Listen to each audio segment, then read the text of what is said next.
अस्सलामुअलैकुम fourth class. उम्मीद है आप सब खैरियत से होंगे। आपने अपना कल का काम भी कंप्लीट कर लिया होगा, वीडियो लेक्चर्स भी देख रहे होंगे। बच्चों ध्यान से वीडियो देखा करें, नहीं समझ आती 2-3 दफ़ा देखें उसको, ताकि आपको अच्छे से समझ आए और कोई छुट्टियों का नेगेटिव इफ़ेक्ट ना हो आप पर, हमारा टाइम वेस्ट ना हो। तो आज के काम की तरफ चलते हैं। बच्चों जल्दी से अपनी सोशल स्टडीज़ की बुक निकाल लें। So let's start. पढ़ने से पहले इल्म इज़ाफ़े की दुआ पढ़ लेते हैं। आऊज़ु बिल्लाहि मिनश शैतानिर्रजीम, बिस्मिल्लाहिर्रहमानिर्रहीम। रब्बी ज़िदनी इल्मा, ए मेरे रब मेरे इल्म में इज़ाफ़ा फरमा। बुक्स खोलें अपनी। जी बच्चों, पेज नंबर 38 पर आ जाएं। यहाँ से डेट लगाएं, Mesopotamian civilization. Page number 39 language system तक डेट लगा लें 19/8। साथ डिड यू नो पर भी डेट लगा लें। डिड यू नो आपका होमवर्क है। बच्चों हम अपना SLO डिस्कस कर लेते हैं। आज का हमारा SLO है identify ancient civilisations along major rivers and coastal areas. दरियाओं और साहली इलाकों के साथ जो पुरानी तहजीबों की शनाख्त है वो आज हमने करनी है। तो रीडिंग देखते हैं। Mesopotamian civilization. Mesopotamia a Greek word, यूनानी वर्ड लफ्ज़ है ये, एक मीनिंग जिसका मतलब है बिटवीन रिवर्स, दरियाओं के दरमियान। Is said to be the cradle of civilisations. इसको क्या कहा जाता है? तहजीबों का गहवारा। It existed around 5000 BC। ये 5000 कबल मसीह पाया जाता था। This region between the Tigris and Euphrates rivers was home to the ancient civilisations.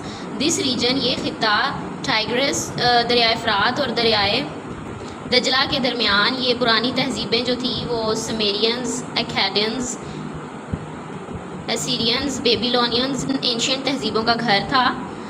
The Mesopotamian civilization consisted of modern day Iraq, Iran, Kuwait, Turkey and Syria. जो Mesopotamian civilization है ये मुश्तमिल है आजकल के मौजूदा दौर के इराक, ईरान, कुवैत, टर्की और सीरिया यानी शाम। These people were involved in farming, trading and crafts। यहाँ के जो लोग थे ये काश्तकारी करते थे, तिजारत और दस्तकारी में इन्वॉल्व थे। They worshipped thousands of gods। उन्होंने हज़ारों देवताओं की पूजा की। They built temples and big cities। Temples क्या होते हैं? जहाँ पे बुतों की पूजा करते हैं, उनकी इबादत गाह हिंदुओं की। They built, उन्होंने बहुत से मंदिर और बड़े बड़े शहर तामीर किए। Their men and women worked side by side।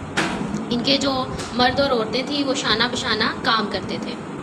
उसके बाद बच्चों पेज नंबर 39 पर आ जाएं। Mesopotamia was a great empire. Mesopotamia एक अजीम सल्तनत थी। It had many independent states. इसमें बहुत सी आज़ाद रियासतें पाई जाती थी। People established a system of government and made several laws. लोगों ने यहाँ पर निज़ाम हुकूमत कायम किया और कई कवानीन बनाए। They had their own language system. उनका अपना ज़ुबान का निज़ाम था। डिड यू नो देख लेते हैं बच्चों। इस पे क्वेश्चन राइट करें। What is fertile crescent? Fertile crescent क्या है? ज़रख़ीज़ हलाल। The fertile crescent is the crescent shaped reason.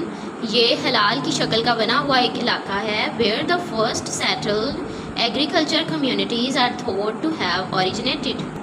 हलाल की शक्ल का खिता है जहाँ पहली बार आबाद ज़रई बरादरियों के बारे में ख्याल किया जाता है कि उनकी इब्तदा हुई है। उम्मीद है बच्चों आपको समझ आ गई होगी। अब हम बच्चों अपने स्टूडेंट टास्क को डिस्कस कर लेते हैं। Write the name of modern day countries consisted Mesopotamia civilization. Mesopotamia की तहजीब में जो मौजूदा दौर की इलाके पाए जाते हैं, मुल्क पाए जाते हैं, जिन मुल्क पर वो मुश्तमिल है उनके हमने नेम्स बताने हैं। तो जैसे बच्चों हम रीडिंग में पढ़ चुके हैं, यहाँ से देखें। The Mesopotamian civilization consisted of modern day Iraq, Iran, Kuwait, Turkey and Syria. यहाँ तक निशान लगा लें स्टूडेंट टास्क का।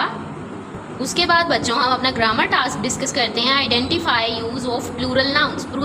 प्लूरल नाउन्स बच्चों क्या होते हैं? जैसा कि हम सबको पता है सिंगुलर, प्लूरल, वाहिद और जमा। जब ज़्यादा चीज़ों की बात की जाए तो तब हम प्लूरल नाउन्स को यूज़ करते हैं। तो हम अपनी रीडिंग में आइडेंटिफाई करते हैं। जी देखें बच्चों, plural noun rivers, civilisations, Sumerians, Akkadians, Assyrians, Babylonians. उसके बाद थाउजेंड्स, गोड्स, टेम्पल्स, सिटीज़। इस पेज पर आ जाएं। States, laws. तो ये था बच्चों हमारा आज का काम। उम्मीद है आपको समझ आ गई होगी। ग्रामर टास्क, स्टूडेंट टास्क सब हमने डिस्कस कर लिया। SLO जो था हमने एंशिएंट सिविलाइजेशन के बारे में पढ़ना था along reverse and coastal areas. Reverse के बारे में हम पढ़ चुके हैं यहाँ पर। उम्मीद है आपको समझ आ गई होगी। अपना होमवर्क करके आपने मुझे सेंड करना है। अपना ख्याल रखिएगा। फ़ी अमानिल्लाह।